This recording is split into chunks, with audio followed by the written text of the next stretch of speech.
Hello Bradford City fans, just wanted to do a quick update video after the defeat at Wigan the other day. I didn't get a chance to do a post-match, so I just thought I'd gather my thoughts and do a little vid tonight.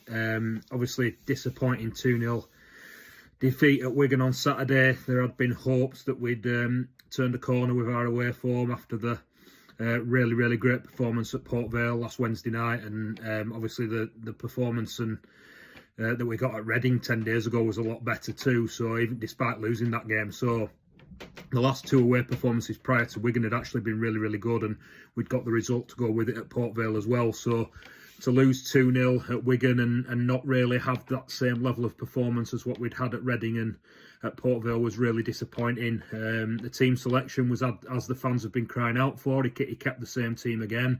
It's quite funny that you see people on social media complaining when he's changing the team, and then on Saturday when we were 2-0 down at Wigan, people saying, oh well, maybe he should have rested a few players. You can't have it both ways. Graham Alexander said after the match that he'd discussed making changes to the starting 11, but him and Chris Luchetti had decided that rather than do that, they'd start with the same team that started the Port Vale game, and then they'd make the changes at half-time, which is what they did. Obviously, Sarcevic and Wheatley and Poynton came off at half-time, the front three, and Humphries, Mullin, and I can't remember the other player, came on in the second half.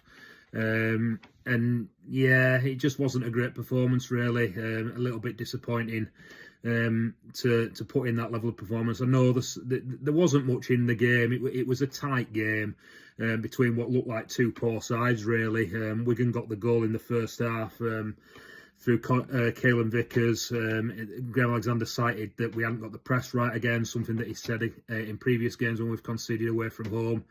And yeah, the second goal comes totally against the run of play, really, in the second half. We hadn't created too many chances, but we've got done on the break. It's an air kick from Jensen Metcalf, and probably the lad from Wigan that you don't want it to fall to, Joe Taylor, goes clean through on goal and stabs it past Sam Walker. Obviously, he's a proven striker at this level, Joe Taylor, out on loan from Huddersfield after a bit of a falling out there. I imagine he'll go back next season. They signed him for £3 million. He's on a long-term deal, and now William Manning in charge there. They'll probably take him back and get the best out of him next season. He's done well at Wigan, so we didn't want that to fall to him, but it did. It's 2-0 against the run of play, and it's game over, really. So yeah, disappointing not to hit the levels that we had in previous games. Disappointing to see fans flip-flop and say that now we should be resting players, having previously said that we shouldn't be resting players and we should be keeping a winning team. You can't have it both ways.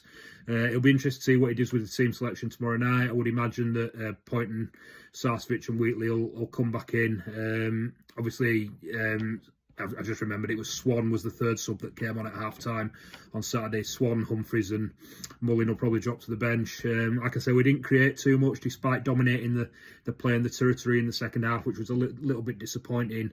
I still think that there wasn't much between the teams. Two poor teams, really, it looked like on Saturday, and we were unlucky to come out without anything from the game. I think a draw would have probably been fair. It just meant that Wigan took the couple of chances that they had. I don't remember Sam Walker having too much to do.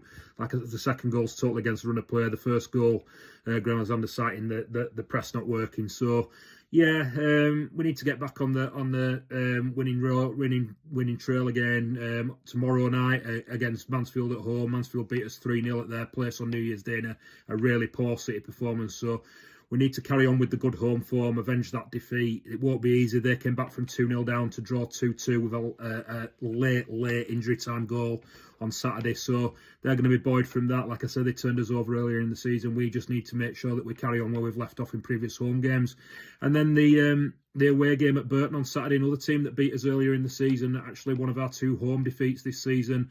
Burton beat us 2-1 at Valley Parade. So we go to their place next Saturday. Again, we need to find out what was missing against Wigan and get back to the away performances that we had against Port Vale and against Reading, and see if we can pick something up on the road. Like I say, we thought we'd turned a corner away from home. Saturday proves that we probably haven't, but we're still well entrenched in those playoff positions. I think we're 8 points clear of 7th. it's just a case of not letting it slip now. Top two's definitely gone. Cardiff and Lincoln look up.